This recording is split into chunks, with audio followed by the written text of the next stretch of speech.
Hello, welcome to NIMZ Art of Cuisine. ഇന്നത്തെ നമ്മുടെ recipe വെള്ളയപ്പവും കൂടെ കൂർക്കയിട്ട ബീഫ് കറിയാണ്. അപ്പോൾ നമുക്ക് റെസിപ്പിയിലേക്ക് പോയാലോ. വെള്ളയപ്പത്തിലേക്ക് ഞാനിവിടെ 1/2 കിലോ പച്ചരി എടുത്തിട്ടുണ്ട്. അതിലേക്ക് 1 ടേബിൾ സ്പൂൺ ഉഴുന്ന് കൂടി ഇട്ടിട്ട് ഒരു 6 മണിക്കൂർ വെള്ളം ഒഴിച്ച് നമുക്ക് കുതിർത്ത് വയ്ക്കാം.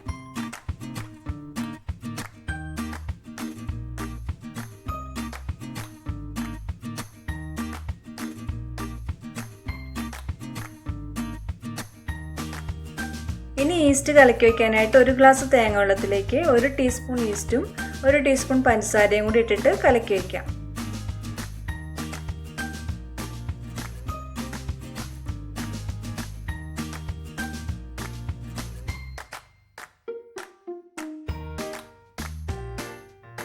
ഇനി ഇത് മൂടി വെച്ചിട്ട് ഒരു 10 മിനിറ്റ് കഴിയുമ്പോൾ നമുക്ക് ഫ്രിഡ്ജിലേക്ക് എടുത്ത് വയ്ക്കാം.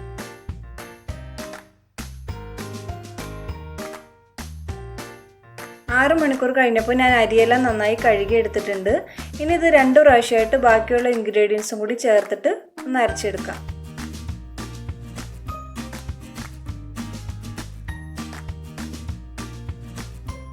ഞാനിവിടെ ഒരു മീഡിയം സൈസ് തേങ്ങ ചിരകി എടുത്തിട്ടുണ്ട്. ഇതൊരു 1.5 കപ്പ് ഉണ്ടാവും. ഇതിൻ്റെ പകുതി ഇതിലേക്ക് ഇട്ട് കൊടുക്കാം. ഇനി ഇതിലേക്ക് 1/2 കപ്പ് ചോറ് എടുത്തിട്ടുണ്ട്. അതിൻ്റെ പകുതി ഇതിലേക്ക് ഇട്ട് കൊടുക്കാം. ഇനി ഒരു 1/4 കപ്പ് പഞ്ചസാരയുടെ പകുതി കൂടി ഇട്ട് കൊടുക്കാം. നേരത്തെ കലക്കി വെച്ച ഈസ്റ്റ് ഒരു 20 മിനിറ്റ് മുമ്പ് ഞാൻ ഫ്രിഡ്ജിൽ നിന്ന് പുറത്തേക്ക് എടുത്ത് വെച്ചിട്ടുണ്ടായിരുന്നു. അത് നന്നായിട്ടൊന്ന് കലക്കിയിട്ട് ഇതിലേക്ക് ഒഴിച്ച് എല്ലാം കൂടി നന്നായിട്ടൊന്ന് അരച്ചെടുക്കണം.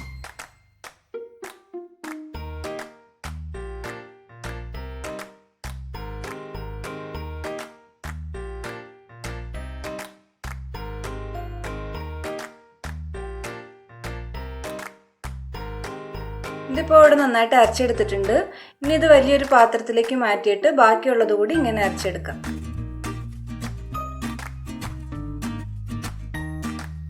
ഇനി ഇതിലേക്ക് 1 കപ്പ് വെള്ളം കൂടി ഒഴിച്ചിട്ട് അടിച്ചെടുക്കാം.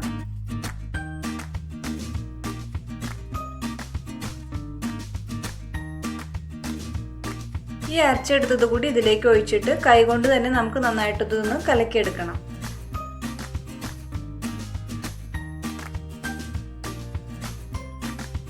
ഇപ്പോൾ അപ്പത്തിൻ്റെ മാവ് കറക്റ്റ് കൺസിസ്റ്റൻസിയിൽ കലക്കി എടുത്തിട്ടുണ്ട്. ഇനി ഇത് മൂടി വെച്ചിട്ട് പൊങ്ങാനായിട്ട് ഒരു 8 മണിക്കൂർ നമുക്ക് മാറ്റി വയ്ക്കാം.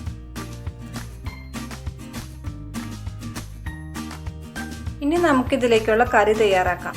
ഞാനിവിടെ കൂർക്ക തൊലിയെല്ലാം കളഞ്ഞ് കഴുകി ഇതുപോലെ ചെറിയ കഷ്ണങ്ങളാക്കി എടുത്തിട്ടുണ്ട്. ഇതൊരു 1/2 കിലോ കൂർക്ക ഉണ്ടാവും. ഇനി ഇതൊരു കുക്കറിലേക്ക് ഇട്ട് കൊടുക്കാം. ഇനി നമുക്കിതിലേക്ക് ബീഫ് ചേർത്ത് കൊടുക്കാം. ഇത് ഉപ്പും മഞ്ഞളും മുളക് പൊടിയും ചേർത്ത് പാതി വേവിലെടുത്ത ബീഫ് കഷ്ണങ്ങളാണ്. ഇതൊരു 300 ഗ്രാം ഉണ്ട്. ഇനി ഇതിലേക്ക് 2 മീഡിയം സൈസ് സവാള നീളത്തിൽ അരിഞ്ഞത്, 1 തക്കാളി ചെറുതായിട്ട് അരിഞ്ഞത്, 1 ടേബിൾ സ്പൂൺ ഇഞ്ചി ചെറുതായിട്ട് അരിഞ്ഞത്, 2 പച്ചമുളക് നീളത്തിൽ അരിഞ്ഞത്, ആവശ്യത്തിന് ഉപ്പ്, 1/2 ടീസ്പൂൺ മഞ്ഞൾപ്പൊടി, 1/2 ടീസ്പൂൺ കുരുമുളക് പൊടി, കുറച്ച് കറിവേപ്പില, ഇത്രയും ചേർത്ത് നന്നായിട്ടൊന്ന് ഇളക്കിയെടുക്കാം.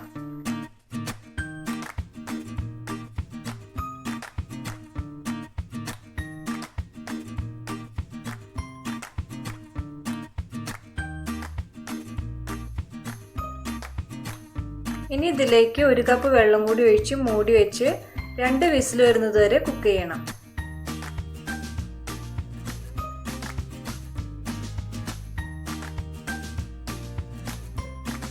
അപ്പത്തിൻ്റെ മാവ് കലക്കി വെച്ചിട്ട് 8 മണിക്കൂർ കഴിഞ്ഞിട്ടുണ്ട്. ഇതിലേക്ക് ഇനി 1/2 ടീസ്പൂൺ ഉപ്പ് കൂടി ചേർത്ത് പതിയൊന്ന് മിക്സ് ചെയ്തെടുക്കാം.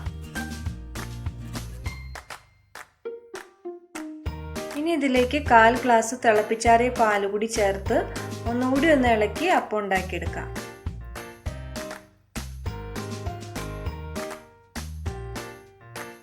ഈ അപ്പച്ചട്ടി ചൂടാക്കുമ്പോൾ തീ കൂടാനോ കുറയാനോ പാടില്ല. ഒരു മീഡിയം ഫ്ലെയിമിൽ വെച്ച് ചട്ടി ചൂടായി വരാനായിട്ട് വെയിറ്റ് ചെയ്യണം. ഇതിങ്ങനെ ചുറ്റിച്ച് വെച്ച ശേഷം ഒരു 2 സെക്കൻഡ് കഴിഞ്ഞ് ഇതിൻ്റെ ബബിൾസ് ഒക്കെ വന്ന് തുടങ്ങുമ്പോൾ വേണം മൂടി വയ്ക്കാനായിട്ട്.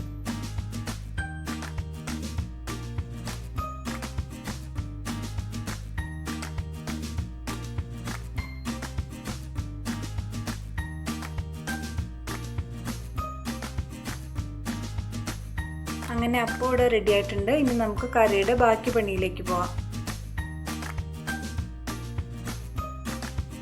ഇനി ഒരു പാൻ സ്റ്റൗവിൽ വെച്ച് വെളിച്ചെണ്ണ ഒഴിച്ച് ചൂടായ ശേഷം കുറച്ച് വെളുത്തുള്ളി ചതച്ചതും ചുവന്നുള്ളി അരിഞ്ഞതും ചേർത്ത് ഒന്ന് വഴറ്റിയെടുക്കാം.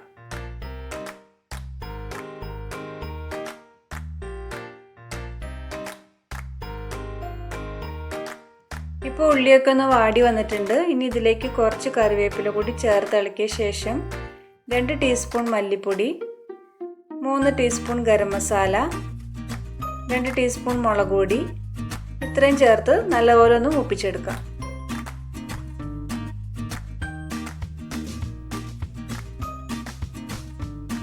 ഇനി കൂർക്കയും ബീഫും വേവിച്ച വെള്ളത്തോടു കൂടി തന്നെ ചേർത്ത് നന്നായിട്ടൊന്ന് ഇളക്കി കൊടുക്കാം. ഇനി മീഡിയം ഫ്ലെയിമിൽ ഒരു 5 മിനിറ്റ് നേരം വെച്ച് ഈ ചാറ് കുറച്ചൊന്ന് വറ്റിച്ചെടുക്കാം.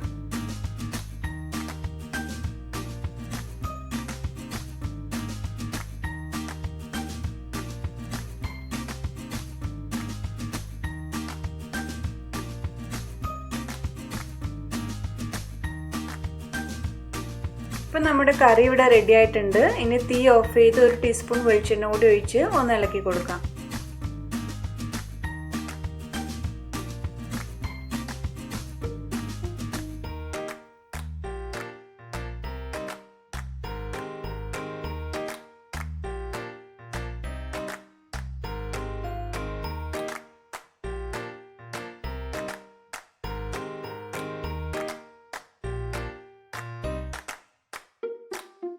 അങ്ങനെ നമ്മുടെ അപ്പവും ബീഫും കൂർക്കയുടെ റെഡി ആയിട്ടുണ്ട്.